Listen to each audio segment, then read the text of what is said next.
muli mga kapatid, mga kababayan. Oras na naman po ng ating online Bible study na ginaganap tuwing Sabado ng gabi sa ganap na ikawalo ng gabi. Nasa pang-apat na po tayong lesson doon sa ating mini-series na pinasimulan natin.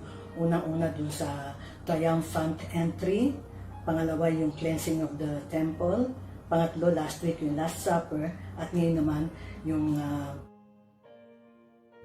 betrayal, arrest, death, and resurrection ng ating Panginoon. Magbukas po muna tayo sa panalangin. Amang Diyos na banal, muli ay lumalapit po kami sa iyo sa pag-aaral ng iyong salita. Humihingi kami na buksan mo aming mga puso at isipan upang maintindihan namin, maunawaan at maisa puso ang nais mong ipahati sa amin na mensahe ngayong gabi sa magitan ng aming lesson. Hinihiling po namin ito namin pasasalamat sa pangalan ni Jesus. Amen. Bago po tayo magsimula ng pag-aaral, hahandugan po muna tayo ng isang natatanging awitin ng ating kapatid na si Sister Joy Tonakaw.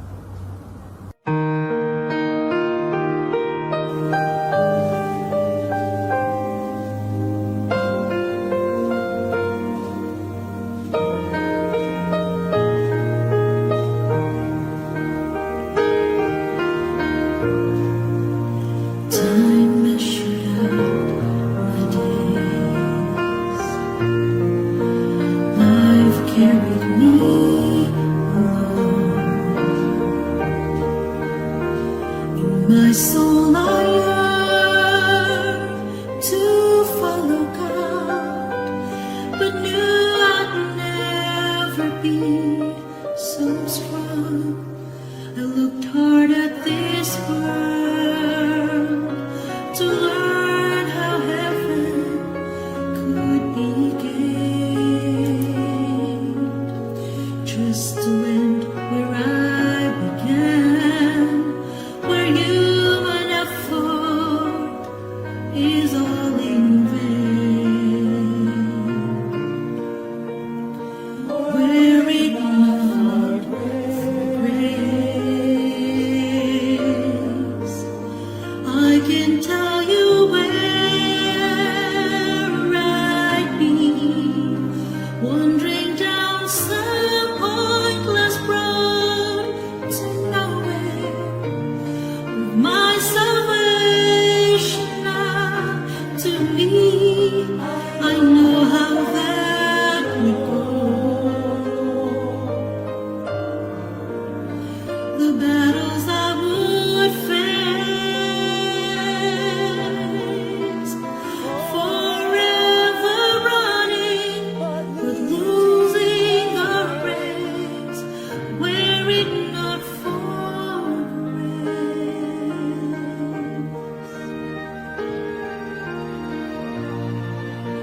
So here is all my praise, expressed with all my heart, offered to a friend who took my place. It ran a course I could not even start, and when he saw in full just how much his love would cost, he still went to find a mile between me and heaven, so I would not be lost. Were it not for grace, I can tell you where I'd be, wandering down some pointless road to nowhere. My salvation up to me,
Usually po, ang panimula natin ay scripture reading. Pero sa pagkakataon ito, dahil mahaba yung passage, mahaba yung istorya, wala po tayong specific passage na babasahin. Pero babasahin po yung mga relevant passages as we go along. Okay? So magsimula tayo. So, in continuation, last week, ando doon tayo sa Last Supper, yung nag-i-emote niya ang Panginoon na nag-a-announce siya ng bagong covenant at nagtatalo-talo yung mga disipulo. Pagkatapos noon, pumunta sila ng Garden of Gethsemane. Kasi alam na ni Jesus na doon dadalhin ni Judas yung mga religious leaders para huliin siya. Okay? At makikita natin, sinabi sa Luke chapter 22 verse 53, nung lumapit na si Judas sa kanya, sinabi niya, "This is your hour when darkness reigns." So, at that very moment, hinalikan siya ni Judas dahil yun ang signal at inaresto na siya ng mga religious leaders together with some Roman soldiers. Okay? Pero bago yun, mismo si Jesus sinabi niya na, alam mo ba, na I can easily call on 12 legions of angels to help me. Dahil yung dala ni Judas na mga entourage niya, less than 500 yun according sa mga commentaries. Yung 12 legions, nasa 36 to 72,000 yun. So, ma-outnumber talaga sila. So, sinasabi ni Jesus, pwede kong gawin yun, pero hindi ko gagawin. Bakit? Kasi kung gagawin ko yung paano matutupad na nakasulat sa Scripture. So, Jesus was not arrested. He allowed himself to be taken. See, kitang-kita natin na he is in control of the situation. Kahit na ang tingin ni Judas at ng mga religious leaders, sila ang nagplano nito. Okay, so from the Garden of Gethsemane, dinala siya kay Caiaphas kasi si Caiaphas yung high priest at that time. Doon naman si Caiaphas, maraming tanong-tanong sa kanya, hindi sumasagot si Jesus. Pero mayroong isang tanong na sumagot si Jesus sa kanya at yun ang ginamit ni Caiaphas para sabihin na he is guilty of blasphemy. Diretsong tinanong sa kanya ni Caiaphas, "Tell us, are you the Messiah? Are you the Christ, the Son of God?" Diretso sumagot si Jesus, "It is as you say." Yung sagot ni Jesus, inaamin niya na siya ay Diyos, na siya ang anak ng Diyos. Sa mga Hudyo, that's the biggest blasphemy that you can commit. Kaya sabi ni Caiaphas, wala na tayong kailangan pamprueba, wala na kailangan witnesses. Doon mismo sa bibig niya, inamin niya na siya daw ay anak ng Diyos. He deserves the death sentence. Ang death sentence nila noon, stoning. Stoning by death. At pinapayagan yun na Roman Empire kasi part yun ng kanilang mga religious activities and religious judgment. Pinapayagan yun, basta wag na sila magulo. Pero hindi yun ang nasa plano ng mga religious leaders. Again, makikita natin dito na meron na naman silang plano at may plano rin si Jesus at mamaya meron pang isang tao na may plano. So marami nagpaplano. Pero alam na natin kung kaninong plano mangingibabaw. Kaya lang, kaninong plano yung nakaayon sa Panginoon. Okay? So, ang nangyari, from Gethsemane, dinala kay Caiaphas. Si Caiaphas, kinwestiyon siya at nung malaman niya na nung tinanggap ni Jesus na siya nga ay anak ng Diyos at sinabi ni Caiaphas na death sentence na ito, sinabi niya, dalhin natin to kay Pilate. Bakit pa kailangan dalhin kay Pilate, who was the governor of Judea at that point in time? Ayun na, pwede na nilang husgahan eh. Kumbaga, nahuli na nila sa bibig, kinonfessa ni Jesus that He is God, He is the Messiah. Kasi, ang gusto nila kay Jesus, crucifixion, execution by crucifixion, na tanging ang Roman Empire lamang ang pwede magpatupad. Hindi nila pwedeng ipatupad yun. So this time, kailangan ni Caiaphas ang tulong ni Pilate. Now, crucifixion was only for criminals. So, ang trato nila kay Jesus dito ay bilang kriminal. Pero alam na ni Jesus yun. Bago pa yung triumphant entry, sinabi na niya sa kanyang mga apostoles, sinabi niya na the Son of Man will be handed over to the Gentiles, to be mocked, to be flogged, and to be crucified. But on the third day, He will be raised up. So, hindi na surprise ito kay Jesus kasi yung plano nila, yun din ang plano ng Diyos Ama na siya naman sinusunod ni Jesus. So, this time, yung plano ng mga religious leaders na akala nila sila lang nagpaplano, in keeping pala sila sa plano ng Panginoon. So ano nangyari pagpunta nila kay Pilate? Umagang-umaga. Can you imagine nangyari ito late in the evening? Tapos dinala kay Caiaphas mga midnight na. Until early morning, hindi na sila natulog doon kasi ganun sila karugdog na ang kanilang kagustuhan na si Jesus ay mahatulan na. So dinala si Jesus kay Pilate. Kinwestiyon ni Pilate si Jesus. At katulad kay Caiaphas, hindi rin sumasagot si Jesus. So ang sabi ni Pilate, "Don't you know that I have power to free you or to crucify you?" Doon naman uli sumagot si Jesus. Sabi niya, "You do not have power over me. Your power is only given from above." Doon sa sagot na yun ni Jesus, dinideclare niya indirectly kay Pilate na ako ay Diyos, ikaw ay tao. You have no power over me. Pareho silang tao, pero nung sinabi niya your power is from above, so lumalabas na si Pilate, tao, nasa ibaba, si Jesus, Diyos, galing sa itaas. Before pa nun, nagpasabi na yung asawa ni Pilate na don't have anything to do with this innocent man. Pinahirapan niya ako sa aking panaginip, sabi nung asawa niya kay Pilate. So lalo natakot na yun si Pilate kasi bukod sa alam na niya na walang kasalanan si Jesus, siyempre as governor na napakaliit na lugar ng Judea, napakakaunti ng tao, alam na niya na si Jesus walang krimen. Alam niya na marami itong ginawang kabutihan, marami itong ginawang pagpapagaling, marami itong mga itinuro tungkol sa Diyos. Walang masama, hindi kriminal si Jesus. Kaya lang, nung dinala sa kanya ng mga religious leaders, kailangan niya pakinggan. So, dahil sa takot niya, tinry niya na i-free si Jesus.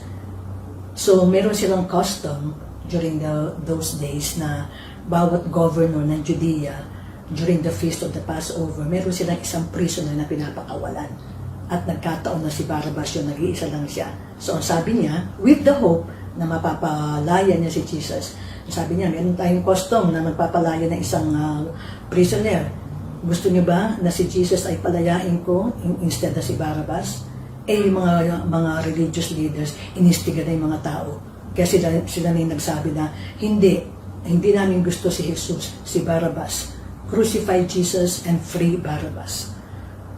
So, medyo nag-hesitate pa rin si Pilate. Nung nakita ng mga religious leaders na nag-hesitate si Pilate, dineliver na nila sa kanya yung ultimatum nila.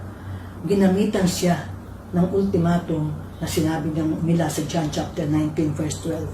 Sinabi doon na, if you let this man go, you are no friend of Caesar. Anybody who claims that he is a king opposes Caesar. Siyempre, ayaw ni Pilate na makarating yung kay Caesar, mawawalan siya ng trabaho, mawawalan siya ng assignment. So, self-preservation ang nangyari. Wala siya nagawa. Kaya doon, naghugas siya ng kamay. So, doon galing tinatawag natin na paghuhugas ng kamay to indicate his innocence. Kasi kung siya nga lang, ayaw niya. So, anong nangyari?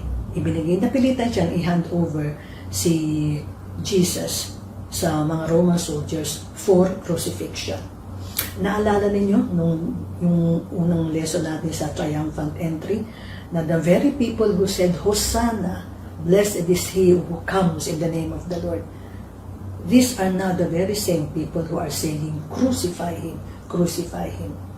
Kasi nga maling expectation nila, akala na political king, political leader si Jesus. Hindi pala. Kaya nagbago din ang treatment nila kay Jesus. But this is all in keeping with the scripture na tinutupatan ng Panginoon. Now, just take note of something.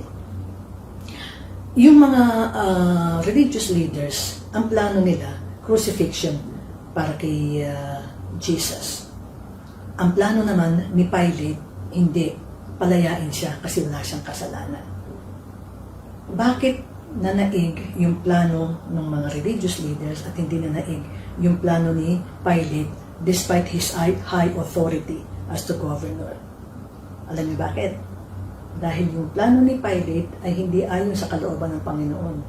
Ang ayon sa kalooban ng Panginoon, yung plano ng mga religious leaders, execution. by crucifixion. So alam naman natin na palagi ang plano ng Panginoon ang nananaig. So this time, lalo naisip ng mga religious leaders na sila yung naka-upper hand, sila yung panalo, kasi natutupad according to their plan. Hindi nila alam, nakaplano na yun sa Panginoon. So hinand over si Jesus sa mga Roman soldiers to be flogged and to be scourged. Now, hindi ko na ipi-play up ito, but we have to be reminded. We really always have to be reminded kung gaano kahirap at gaano kasakit yung dinaanan ng Panginoong Jesucristo para lang magkaroon tayo ng kaligtasan.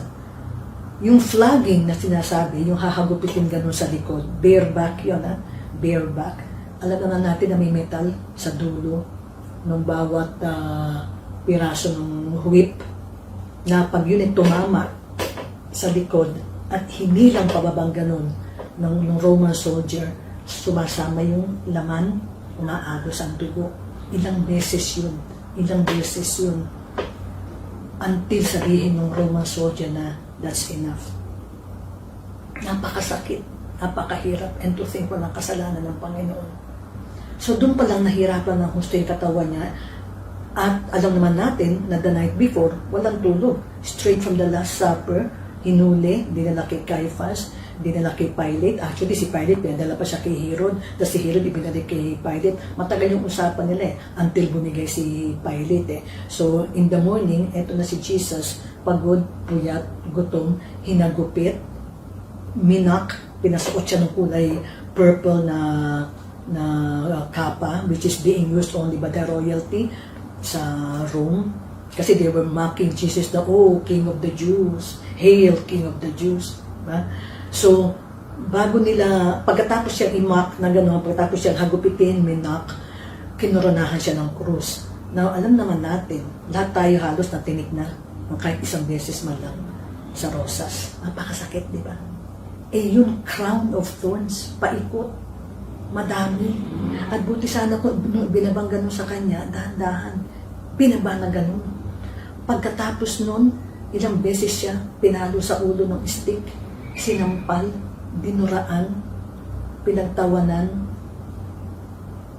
lahat na ng klaseng paghihirap ng iyon. Tumahimik lang si Jesus, ininda niya lahat yun. Alam niya na darating yun at alam niyang kasama yun doon sa cup of wrath na kailangan niya inumin at iniinom na niya ngayon. Para kanino? Para sa atin. Para sa ating kasalanan. Anyway, magpatuloy tayo. So hirap na yung katawan niya, no? Pagod na, at sakit na. Tapos, pinapasan sa kanya yung krus papunta sa Calvary. Okay, yung lugar kung saan siya ipinako, sa Aramaic, Golgotha yun, which means place of the skull. Tapos yung Calvary, that is Latin, na yun din na ibig sabihin, place of skull. Pero mas kilala kasi natin siya sa pangalang Calvary. Okay. Now, bago siya ipinako sa krus, binigyan siya ng alak. Na nung dumapo sa labi niya at nalasahan niya, ni-refuse niyang inumin. Bakit niya ni-refuse? Kasi itong mga Roman soldiers, customary pala nila yon na pag mayroong pahihirapan, para mamitigate yung pain, nilalagyan nila ng myrrh, yung alak. Yung myrrh ay parang narcotic. It will deaden the senses. So parang, ano ba yung tawag doon pag o-operahan ka, na i-injeksyonan ka ng para hindi mo maramdaman yung sakit. Ganun ang effect ng alak na yun kung iinumin ni Jesus. Kaya hindi niya ininom. He wanted to go through this as it was written in Scripture. Walang halong pandaraya because Jesus is the truth. Okay? So yun ang dahilan kung bakit ni-refuse niya. I'm making note of this kasi later mamaya doon sa krus, pinainom din siya uli Pero this time sour wine lang yun.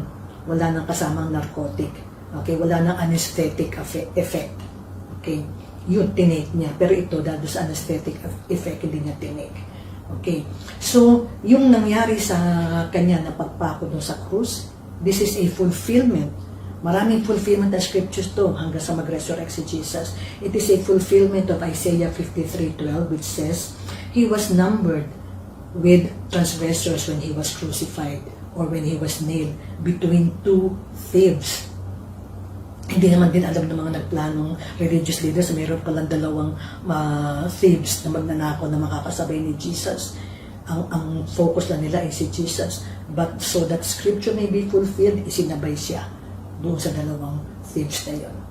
And then, while hanging on the cross, natupad pang isa pang prophecy, Psalm 22:18, when the Roman soldiers cast lots for his garments. Sugalan nila yung kanyang mga damit, pinagkati-hatian nila. Nakasulat na lahat ng yun at naganap. Okay. So habang nandoon si Jesus sa krus, tinanpo na lang natin yung timing. Kasi yung apat na version ng gospel, iba-iba yung timing nila eh. Yung crucifixion ni Jesus, it began at the 3rd hour, which is 9 a.m. This is Roman timing. Sa Romans kasi, ang time nila, ang day nila nag-i-start ng 6 a.m. Samantalang sa mga Jews, nag-i-start ng 6 p.m.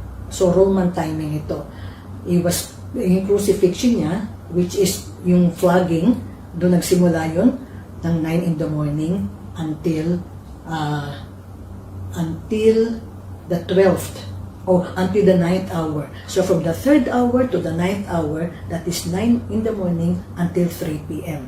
Pero pagdating ng alas 12 ng tanghali, after 3 hours, at the 6th hour, darkness. Biglang nawala ang sikat ng araw, biglang dilim na todo-todong dilim kasi papalapit na ang kamatayan ni Jesucristo. And doon sa 6 na oras na yun, doon niya sinabi yung 7 last words. Kabisado pa po ba natin yung 7 last words? Sige nga, isa-isahin natin. Father, forgive them, for they know not what they do. Today thou shalt be with me in paradise. Woman, behold thy son. Son, behold thy mother. My God, why hast thou forsaken me? I thirst. It is finished. Father, into thy hands I commend my spirit. Hindi natin alam exactly in what do sa time frame ng 9 a.m. to 3 p.m. kung kailan niya sinabi yun. Pero yung 7 huling salita na sinabi niya. At that time na sinabi niya yung Father, into thy hands I commend my spirit. That was 3 in the afternoon. Mayroong isang bagay na nangyari sa templo. At ito yung katuparan nung ina-announce ni Jesus during the Last Supper nung sinabi niya na I am establishing a new covenant in my blood. Ano yung nangyari na yun? Okay, so at the 9th hour, Jesus died. Yun yung equivalent ng 3 o'clock sa atin. And then an act of God happened at that very moment in order to fulfill prophecy. Ano yun? Yung kurtina sa templo na punit vertically from top to bottom. So what is the big deal about that? Unang-una, 19 feet high, napakataas nun, halos 2 palapag. Tapos singkapal ng fist na isang lalaki, so mas makapal pa dito. Paano napunit yung from top to bottom without human agency, without anything? Kasi nga in fulfillment of the scripture. Bakit? Kasi sumisimbolo yung kurtina na yun doon sa barrier between man and God, sa holy place at saka holy of holies. Sa temple kasi, yung holy place, hanggang doon lang yung mga pare. Pero doon, beyond that, yung most holy place, which is separated by that curtain, ang nakaka-access lang doon yung high priest once a year, every year, for the forgiveness of sins ng buong Israel. So ulit-ulit ginagawa niya para magkaroon ng kapatawaran and only the high priest. So ano simbolo nun ngayon sa atin? Jesus is our high priest. He is the great high priest. So yung pagkamatay niya doon sa krus, yun yung nagtanggal ng barrier between God and man. Now may access na tayong lahat diretso sa Panginoon para sa kapatawaran ng ating kasalanan. Yun yung ina-announce ni Jesus noong Last Supper, that He will establish a new covenant in His blood. It was His blood that was shed on the cross. Yung kamatayan niya sa krus, yun ang nagbayad ng ating kasalanan at yun ang nag-alis ng kortina na nagse-separate sa atin, sinful men, from the holy God. So, naintindihan natin na this was an act of God in fulfillment of Scripture. Kaya salamat talaga sa dugo ng Panginoon, mayroon tayong kaligtasan. Now, a little bit of trivia. Naalala nyo, nung maliit pa tayo, nung nakapako na si Jesus sa krus, mayroong 4 na letra na doon sa ulunan niya eh. I-N-R-I. Ang tawag ko nga doon nun, INRI. Pero hindi naman natin alam kung ano ibig sabihin nun. Yung pala yung INRI ay Latin yun. Latin phrase which means, sa kabuuan, Jesus ay Nazarenus and Rex R. Iuderum I. Jesus Nazarenus Rex Iuderum, Jesus of Nazareth, King of the Jews. Bakit nakalagay yun doon? Sapagkat naniwala, sa palagay ko sa pagkakabasa ko sa scripture, tsaka sa napag-usapan natin kanina, naniwala si Pilate that Jesus indeed was the King of the Jews. Kaya in-insist niya yun. And for all the people to know and understand, ipinasulat niya sa 3 lengguwahe. The 3 major languages ng panahon na yun. Unang-una sa Aramaic, which was the language of the Jews in Palestine at that time, Greek, which was the international language, and Roman, and Latin, which was the language of the Romans at that time. Pero kung ang magkakaiba lang pagkaka-report, si Mark yung pinakamakaiksi. Sabi lang niya, the King of the Jews. Tapos si Luke, this is the King of the Jews. Tapos si Matthew, Jesus, the King of the Jews. Si John lang ang nag-report ng kabuuan, Jesus of Nazareth, King of the Jews. Pero kung pwede lang natin palitan, yung title na yun ni Jesus, hindi lang King of the Jews, King of Kings, Lord of Lords. Dahil siya lang naman talaga yung pwedeng gumawa nung dapat niyang, nung nagawa niya sa krus para sa ating kaligtasan, di ba? This is Jesus, King of Kings, Lord of Lords, our Savior, Redeemer. So, from that time, sa pagtutuloy natin, no? From that time na nakapako si Jesucristo, meron pang 2 prophecy na natupad. At the time of His death, kostumbre ng mga Romano na i-break yung leg. Kasi pag binreak yung leg, kung buhay pa mamamatay na agad. Or kung patay na, just to make sure na patay nga talaga. Okay? So binali ang buto ng 2 magnanakaw on both sides ni Jesus. Pero pagdating kay Jesus, hindi binali ang kanyang binti. Bakit? Nasusulat sa Psalm 34:20, His bones were not broken. The usual way of the Romans did not happen. But what happened was not what they did not do. And that was yung ginawa ng isang soldier. Pineers niya sa side si Jesus, sinaksak niya para nung pataas, lumabas ang dugo. In fulfillment of Zechariah chapter 10 verse 12. Jesus will be pierced on His side. So hanggang sa kamatayan ng Panginoon, ang kalooban ng Diyos Ama ang nasusunod. Hindi binali ang buto niya in fulfillment of Scripture. Sinaksak siya dito on the side, again in fulfillment of the Scripture. At dahil nangyari yun alas 3 ng hapon, at alas 6 magpapasimula na yung Passover, Sabbath yun, yung Passover preparation. So in the window of 3 hours na yun, kailangan maibaba si Jesus sa krus. Ang customary nila, ang ginagawa nila, yung mga kinukrucify, hindi yan inililibing. They are not given the dignity of a burial. Bakit? Kasi mga criminal sila eh. Itinatapon lang niya sa isang common pit.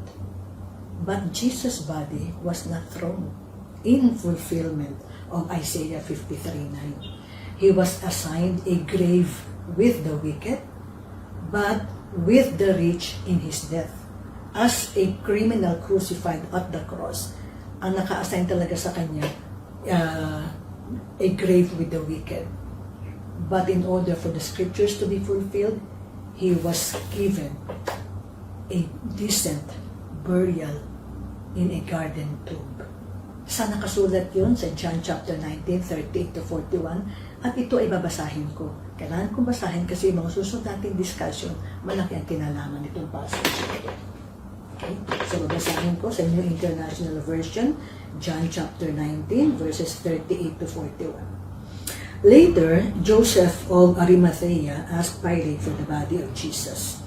Now Joseph was a disciple of Jesus, but secretly, because he feared the Jews. With Pilate's permission, he came and took the body away. He was accompanied by Nicodemus, the man who earlier had visited Jesus at night. Nicodemus brought a mixture of myrrh and aloes, about 75 pounds. Taking Jesus' body, the two of them wrapped it with the spices in strips of linen.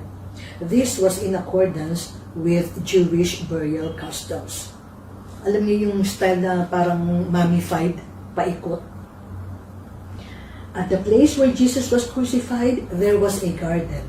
And in the garden, a new tomb in which no one had ever been laid.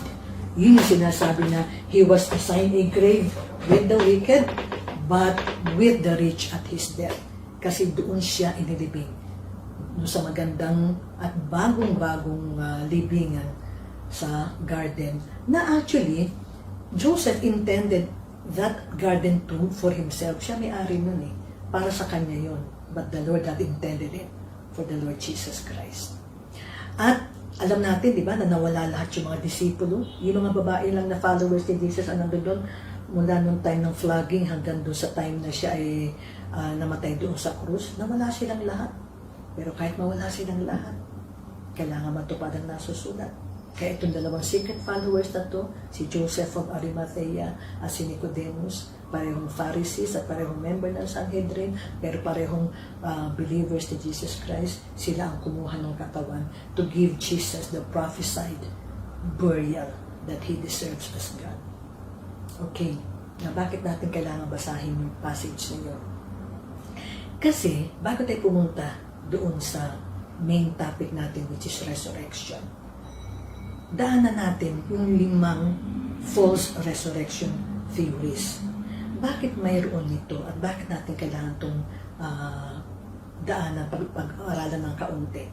Kasi kailangan nilang i-discredit yung death and resurrection ni Jesus. Dahil pag hindi nila na-discredit yun, so lalabas na totoo lahat ng claim ni Jesus that He will die and He will rise again. Kaya kailangan i-discredit na yun. Kailangan nila maglabas ng iba't ibang mga theory. At isa-isa yung ating tignan lang at isa-isa natin i-refute in the light of Scripture and even logic para mapatunayan natin na Jesus really rose from the dead. Okay. False resurrection theory number 1, the swoon theory. Swoon meaning fainting theory.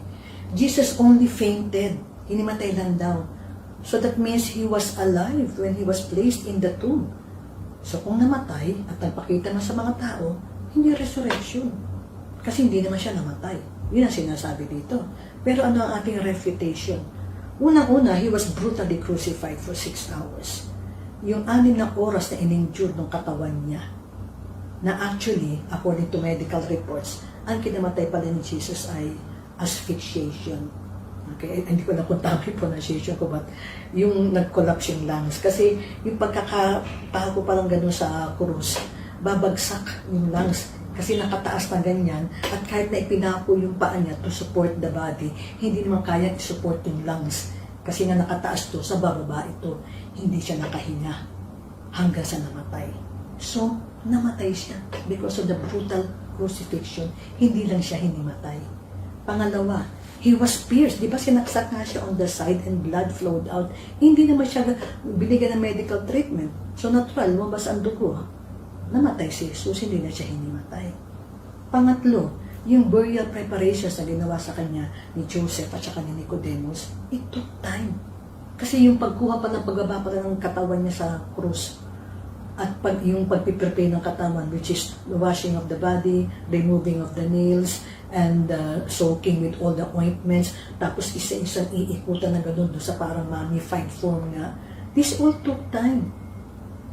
Kung hinimatay lang siya, dapat gising na siya. So, hindi hinimatay si Jesus. For all of these reasons, hindi siya hinimatay. Patay talaga siya nung pinasok siya. So, out yung swoon or fainting theory. Hindi siya hinimatay, namatay talaga siya. Pangalawang false theory, hallucinating theory. Okay. The Bible defines hallucination as a mere or seeming appearance of something real but is not actually present. So, hindi totoo at wala talaga. Naisip lang. Or dahil na sa mental disorder o sa pagdadrugs, nagkaroon ng mixture ng mga chemical something sa brain, nag-hallucinate. So, all the people who witnessed Jesus appearances only hallucinated. Yun ang sinasabi na theory na to. Meaning, it was not really Jesus they saw. Hindi talaga si Jesus. Kasi nga para sa kanila nanatili si Jesus doon sa tomb. Hindi siya nag-resurrect. Pero ano pang refute natin dito? Imposible na mag-hallucinate. Lahat yung tao na yun, sabay-sabay. At sa iba't ibang lugar na nagpakita si Jesus for 40 days, more than 500 people saw him in 40 days. Lahat yun nag-hallucinate. Imposible. Ano ba ang sinasabi ng mga psychiatrists? These are the psychiatric proofs that the witnesses did not hallucinate. Bakit? Ang hallucination daw ay usually only for paranoids and schizophrenics, yung mga may mental disorder.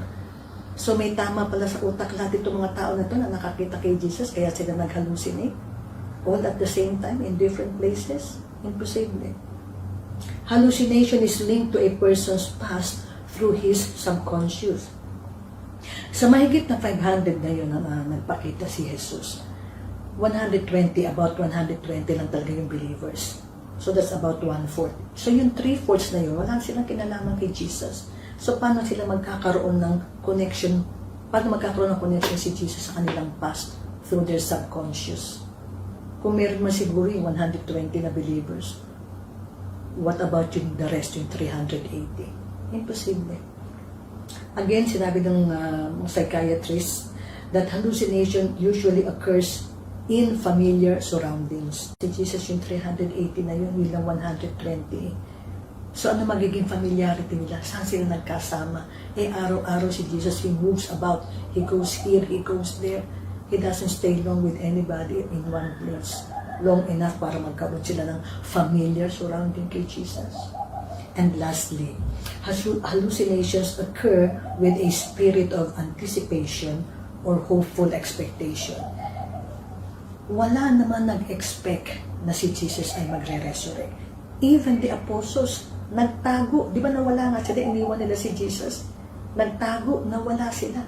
Kung alam nila na magre-resurrect si Jesus, matapang sila, hindi sila matatakot, hindi sila magtatago. Miski nga sila hindi naniwala. Nobody hoped that Jesus will resurrect. So, sino mag-hallucinate na parang nakita namin si Jesus kasi gusto nga yung makita si Jesus. So, itong hallucinating theory, again, out, hindi totoo. Pangatlo, impersonation theory. Gusto na pala impersonation nun.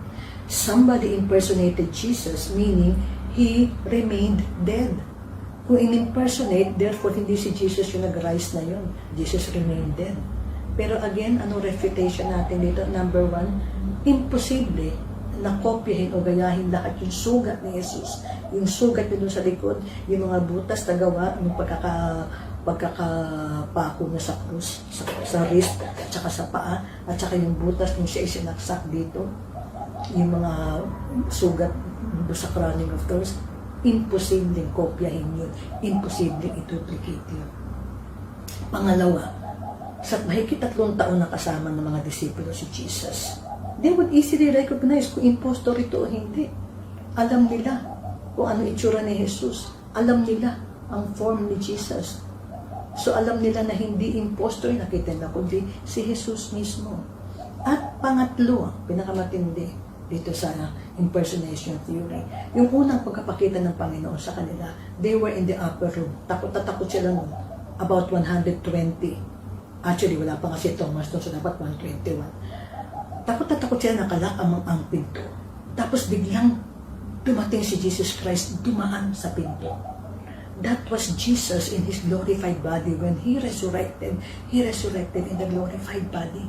Kaya nga nakadaan siya gano'n sa pinto. Again, paano gagayahin ng impostor yun? Only God can do that. Kasi sa natural, solid will not go into another solid or through another solid.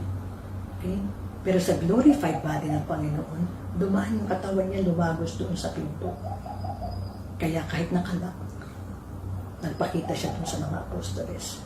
Sino ang pwedeng gumawa nun? Diyos lang ang pwedeng gumawa nun. Dahil Diyos lang ang mayroong glorified body. So, out. Pang-apat, the theft theory.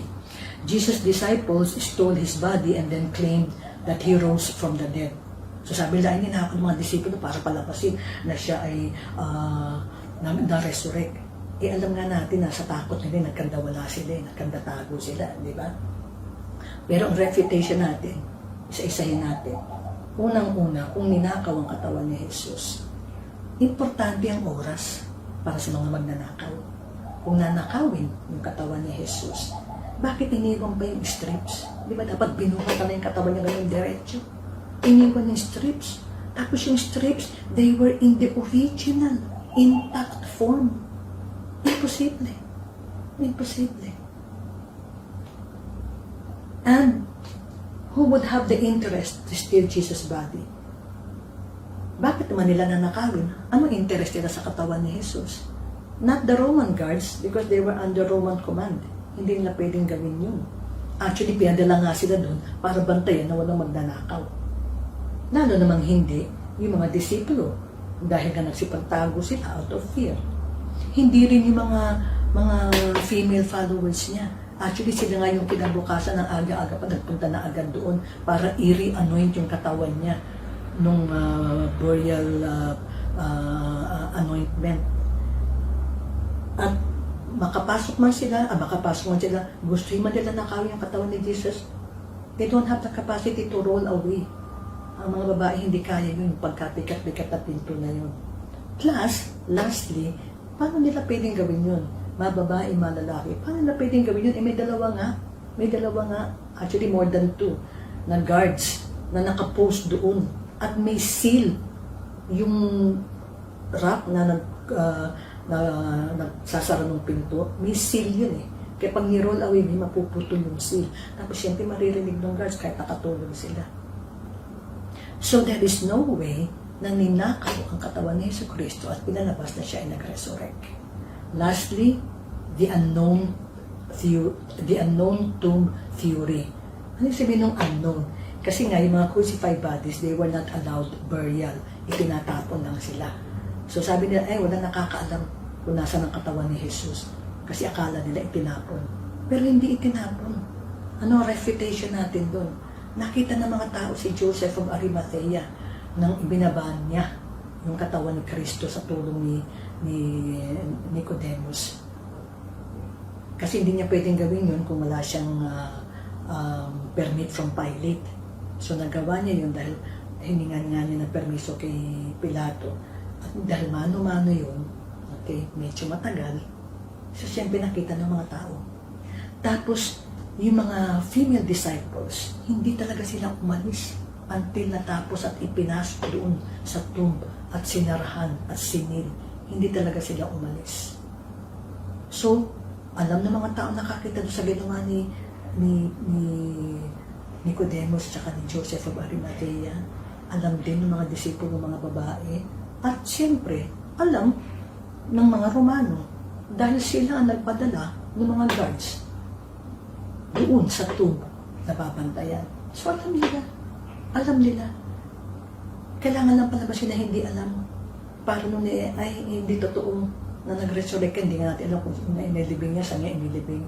For all of these 5 false theories of resurrection, nakita natin that not even logic will make us accept it. And we have history to prove na mali lahat yun. Nobody can disprove history. Kapag nangyari, hindi mo pwede i-disprove at sabihin hindi nangyari. History nga eh. So nangyari. Okay? Ayaw nila na malaman ng mga tao na tunay at totoo na si Yesu Cristo ang Diyos.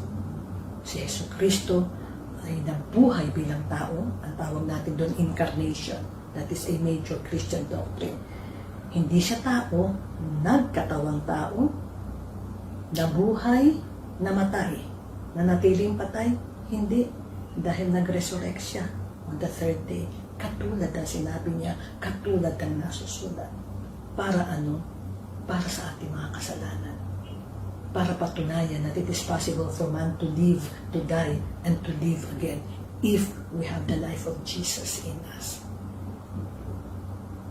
Anong pinatutunayan ng resurrection sa atin? Again, mayroon na naman dalawang passages na na-fulfill. Jesus' resurrection is the fulfillment of Psalm 16, 9 and 10 na nagsasabing, "We will not abandon me to the grave." Hindi nga siya naiwan dun sa grave kasi hindi siya nanatiling patay, di ba? And Psalm 30 verse 3, "You brought me up from the grave." Nag-resurrect nga siya. He did not remain dead. He is alive. Jesus is alive. Jesus, our Lord, has resurrected. So what does Jesus' resurrection prove to the whole of mankind? Kaya pa na yan disprove nila. Unang-una, it proves His deity. Sinabi sa John chapter 10 verses 17 to 18, "The reason the Father loves me is because I willingly lay down my life only to take it up again. I lay it down of my own accord. I have the authority to lay it down and to take it up again." Only God is the author of life. Jesus is the author of life. Jesus is Lord. Jesus is God. Pangalawa, His perfect sacrifice conquered death.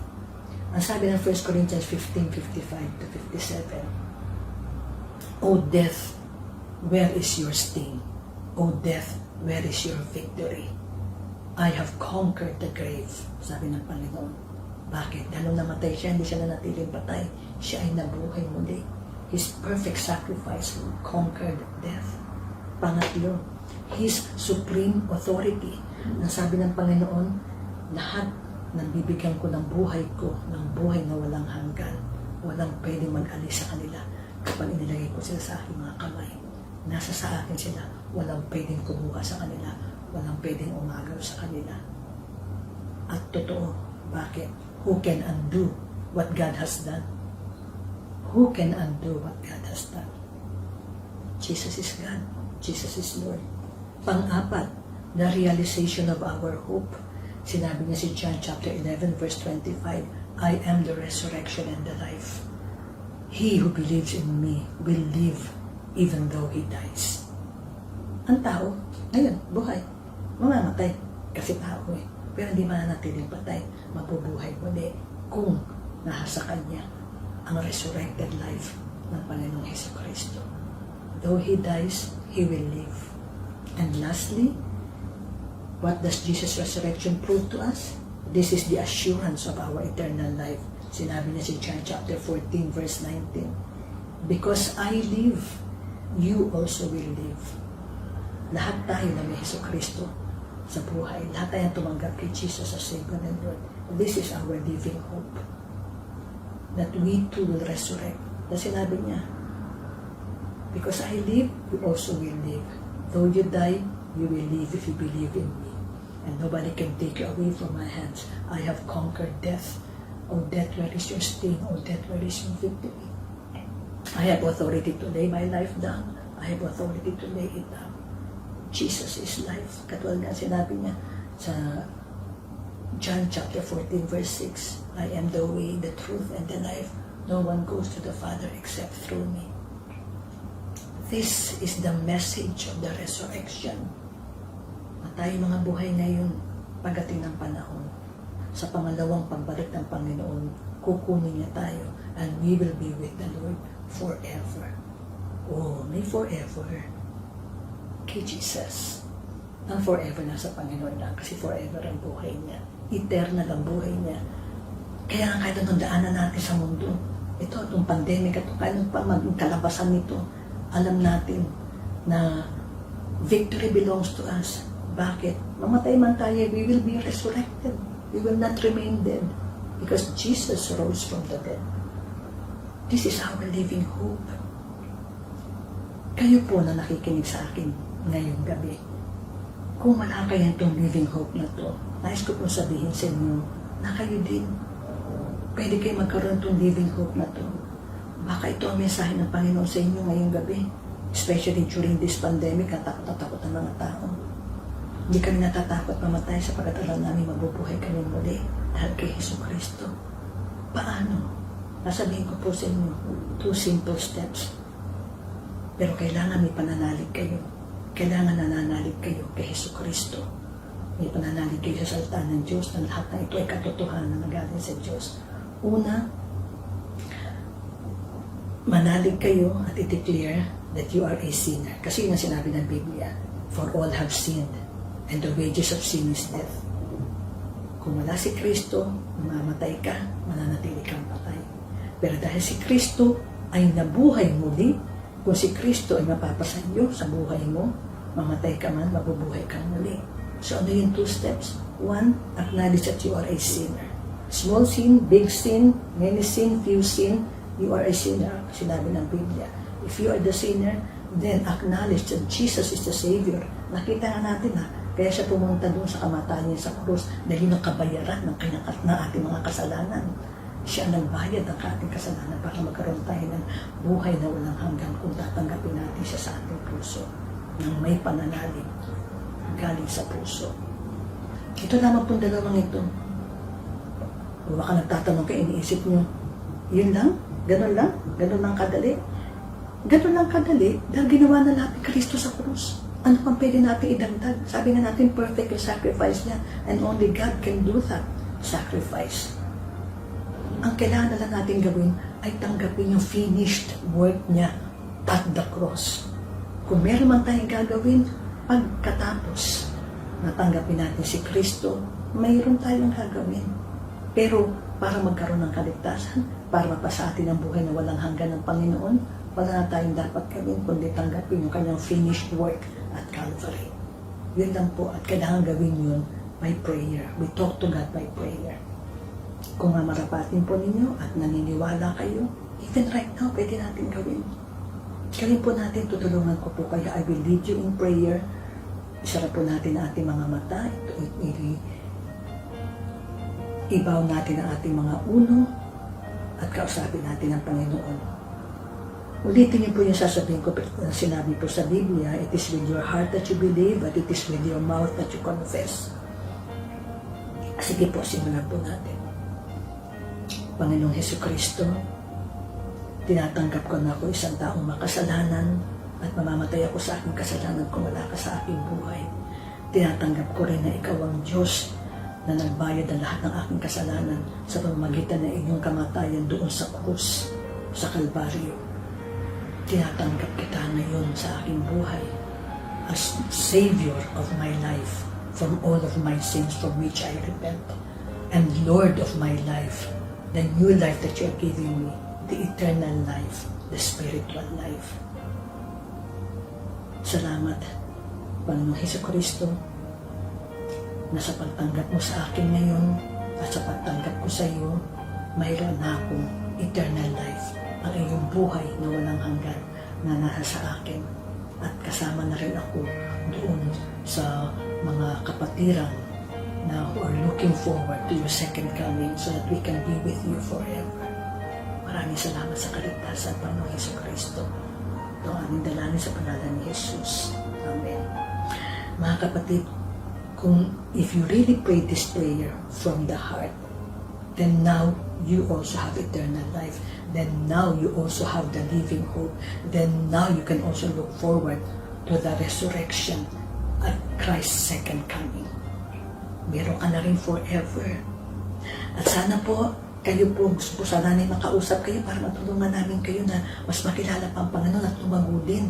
At para malaman nyo rin kung ano pa yung, ano naman yung mga gagawin. Meron tayong gagawin. Diba sabi ko kanina, pagkatapos natin tanggapin ng Panginoon, pumunta po kayo sa website ng FCC. Kontakin niyo po kami. Gusto po namin kayo makilala at matulungan. O kung sino yung nag-imbita sa inyo o nagturo sa inyo dito sa online Bible study na to, kausapin niyo po. Hingin niyo ang kanilang ang contact number nila. Or, pag natapos na ang lahat ng ito, pumunta po kayo doon sa church namin. Ang Filipino Christian Church ay nasa likod lang po ng immigration building. Katapat po ng British Kubayrat School. Every Friday po, 12:30 ang oras ng pagsamba namin. Filipino Christian Church. Gusto namin magkilala tayo dahil magkakapatid na tayo ngayon kay Kristo. Iisa ngayon ang ating Ama sa langit. Kaya ang tawagan natin ay brother and sister. So, siyempre, ang mga brothers and sisters dapat nagkakasama, nagkakausap. So, salamat sa inyong pakikinig sa gabi nito. Salamat sa salvation na mayroon na din kayo. Mga kapatid, this is our living hope. This is our living testimony. This is the living message na dapat natin ihayag sa buong mundo. We don't have to be a preacher. I-share lang natin kung anong nalalaman natin, kung anong ginawa natin, at ano yung mga naranasan natin. Sapagkat totoo si Yesu Kristo. Ang Diyos ay buhay. He is risen. Our God is alive. Manalangin po tayo. Diyos Ama makapangyarihan sa lahat. Salamat po sa message of hope and resurrection.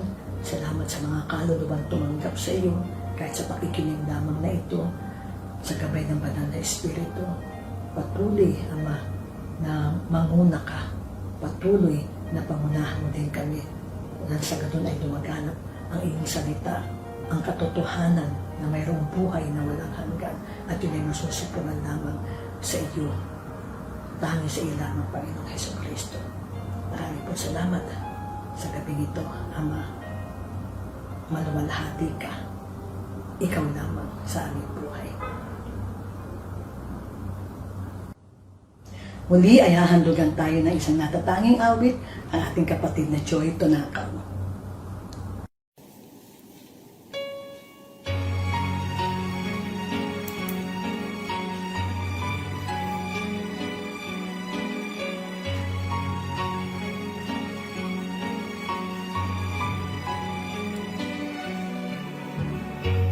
Crowds have lined the narrow street to see this man from Galilee.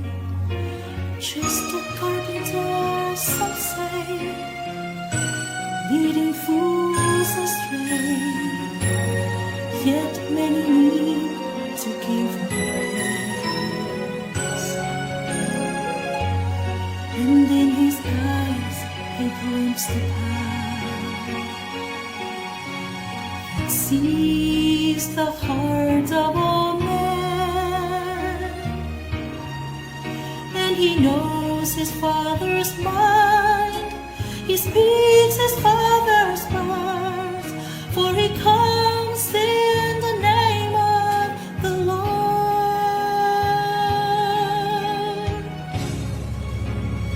There is strength in the name of the Lord. There is power in the name of the Lord. There is hope in the name of the Lord. Blessed is he who comes in the name of the Lord.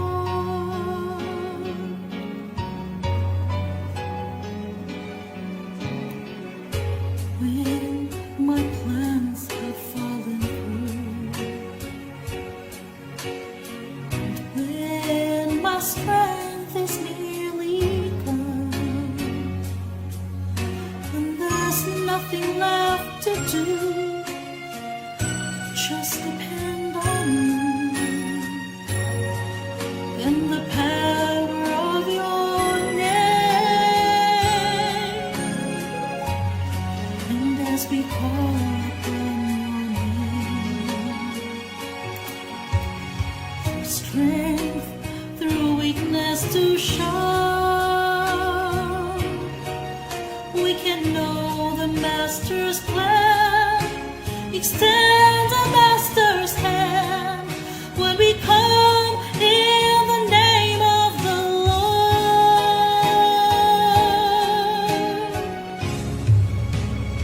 There is strength in the name of the Lord. There is power in the name of the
muli ay pansamantala tayong magwawakas sa ating pag-aaral ng Bible sa gabing ito. Mababalik tayo muli next Saturday.